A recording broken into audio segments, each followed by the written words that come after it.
Well, Merry Christmas. So we finally got through it, and hey, I'm proud of the guys. Told them, at midterms, we got an A, but unfortunately, finals are where it's at. So we're happy with where we started. We're all looking forward to a couple days break. I know the guys probably need a couple days away from me, and and I need some time with my family, and then let's get going. It's Pac-12 season's here, and we can't wait to get started on it after Christmas. There are times where it felt lethargic a little bit. Would you agree with that? I think they hit a few shots and maybe had us on our, had us uncomfortable. And listen, these games aren't going to be just a, 40-minute fast break frenzy, alley-oop dunk contest. It's just, the Morgan State. Listen, we're spoiled here. Morgan State hasn't played a home game all year. Imagine that. You haven't played a home game. And so they got it tough. And, for they're road warriors. So, so they came out and they played good. And I bet they have a pretty good conference season once they start getting some home games under their belt. So how do you rate the end of the season? Because you guys have some really big wins, but also these last few games you have A. Even the final. Well, we're not at the final yet. I said the finals are where it's at. We got to see how we play in the Pac-12 in the postseason, but from this point of the season, I think it's an A. I think it's pretty hard to argue that. Probably not 100%, maybe not an A+, but it's an A. For a guy that you see every day in practice and here now, Zulis continues to invest. Well, I don't know if he can recreate that again.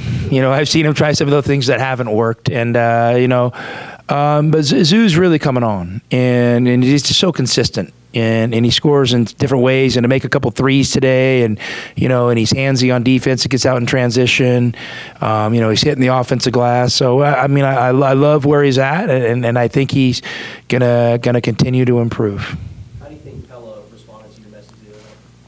He's getting there. I still think there's some possessions that he and I will go back and watch together that I just think, that we're going to be able to pinpoint, things in areas he can grow on. He and I have had some good conversations, and the one thing I know about Pella is he might be a little bit of a slow starter, but he's a strong finisher. And I know he wants to play great for the team, and he's a really good player on a really good team right now, and good. But again, there's room for growth, and we're going to attack that. Part of the growth in the front court this season has been Umar clearly, and you just talk about his first half of the season. Umar gets an A+. He's been incredibly consistent. On the offensive end, he's delivering. His free throws, for the most part, he's probably never going to be, Rick Barry. But he's making them when he has to, and just the foul pressure he's putting on the other teams. And then defensively, he's our anchor. There may be some possessions today. He probably wished he would have, been a little bit more aggressive earlier in the possession to, let a guy get position or get a catch. But all in all, I'm really proud of Umar. And now, the crazy thing about basketball is you got to keep delivering. And so we just got to keep him focused on delivering. Where does Zoo rank among the best running big men that you could? He's probably right at the top. I can't imagine many better. There might be some guys you'd say, hey, in a foot race, these guys are equal. But I would just say the consistency with what he runs maybe separates him from the pack a little bit. He's an incredible runner, and he's got great hands over the top. You said you talked about the bench, or you talked about the bench on Tuesday. You wanted to play a little more. The second group looked pretty. Yeah, I tried to cycle him in, and get him some run with the main group, and maybe disrupted our normal subbing pattern a little bit there, but all in all, I was really happy with how they finished the game, and to see Dylan. And Dylan's had some struggles, and like all of our freshmen have, and he maybe hasn't gotten as many opportunities as some of the other guys just because of numbers, but his last 4 minutes were incredible. I mean, he had a duck-in angle basket, something we really value. He had an unbelievable vertical contest. He had an unbelievable, running the floor, just sprinting the floor deal. So, and then that three he can make at the top of the key. So, I mean, that got me fired up. I mean, hopefully that just gives him a little more fuel to his fire and lets him know that he's improving and he's got to stay on it. And he's going to be a really good player. Is there some value in playing these guys? You were playing them at times when you were only trying to 12 points, where some coaches might not even do it. Well, yeah, I mean, I wanted to. Like, listen, at some point, you got to go for it, and I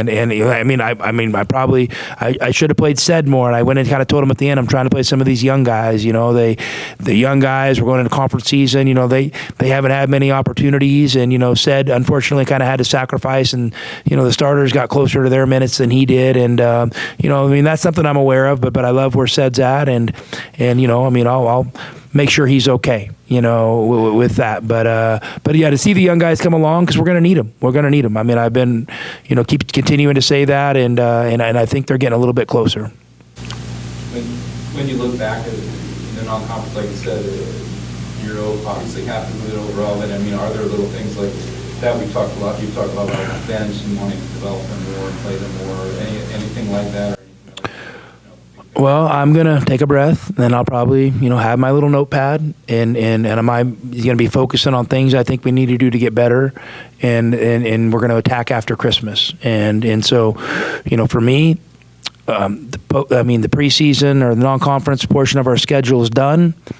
It went well. And now I'm going to move forward and not think about it too much, but just focus on the things I think we need to do to improve. And, whether it's areas we need to tighten up or if it's things we need to add to our packages.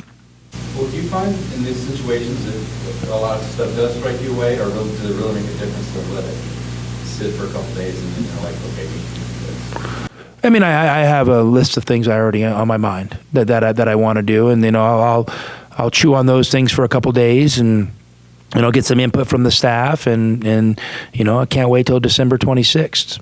But I actually am looking forward to a few days off. So a little bit. I mean, I don't know if your mind ever turns off, when you do this for a living, but I'm definitely gonna kick back a little bit. At this point in the season, what do you think is your guys' biggest strength as a team? I think this group knows how to win games, and I think that's an incredible skill.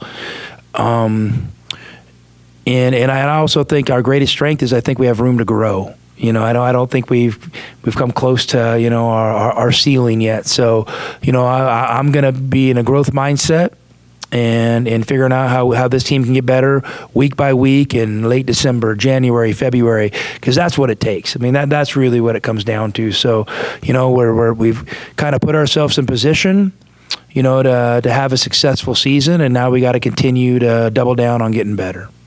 You are tied for the second best start to a career ever. Just thoughts on being able to kind of keep yourself right away. Well, I mean, I don't pay any attention or pay no mind to it, and I'm incredibly grateful that I've gotten this opportunity, and I'm incredibly grateful that I've coached some good players, and obviously those guys. I'm looking at my shooting numbers and my averages, and they're pretty low, so almost zero. They are zero. So I'm thankful for those guys. Those guys do a great job, and they let me coach them, and I've been on them. I mean, I get on those guys probably a lot more than you guys know, and I'm pretty persistent, and I know sometimes it's annoying, but it's what I think it takes to help individuals and teams grow, and so I'm gonna stay focused on that. I mean, I don't even know 5th best ever, 10th best ever. It doesn't matter to me. Just on to the next one.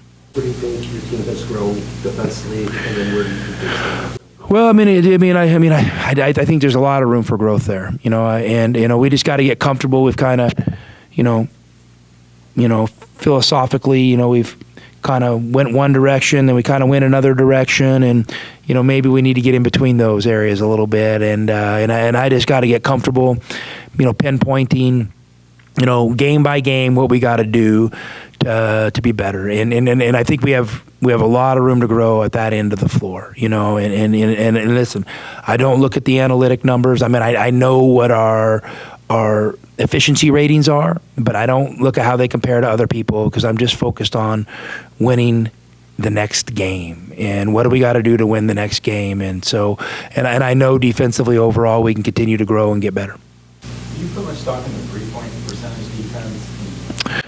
Well, I mean, it's a real interesting thing, and there's different schools of thought, and I think you can afford to give up a few more threes if you're doing a great job protecting the paint and limiting free throws. So you kind of have to. There's a give and take to all this stuff, and traditionally I've been a guy that would be way more comfortable taking away threes, and then relying on length and athleticism for rim protection and size in the paint. And so those are the little things we got to figure out. And and that's my job to kind of put this team on the right path. You said the other day Adama's ankle, but he was out. He said he felt better. I asked him before the game. He said he felt better. And so I'm just continuing to get him, to grow and be a little bit more consistent would be a shot in the arm for this team. Last question for Coach. How do you think Henry played tonight? How do I think Henry played? I thought he had a good first run, and he impacts in the game, with his activity on defense, and hopefully rebounding above the rim. And I know he had for a 7-footer, he had a great quick reaction on a rebound, looking up the court. And then we just got to help him offensively, kind of figure out where he can impact the game, and he's a young developing player. Who's getting stronger, and we got to kind of help him identify areas he can, kind of hang his hat on offensively. He kind of doesn't have those right now. So that's gonna be part of my thinking over the next few days.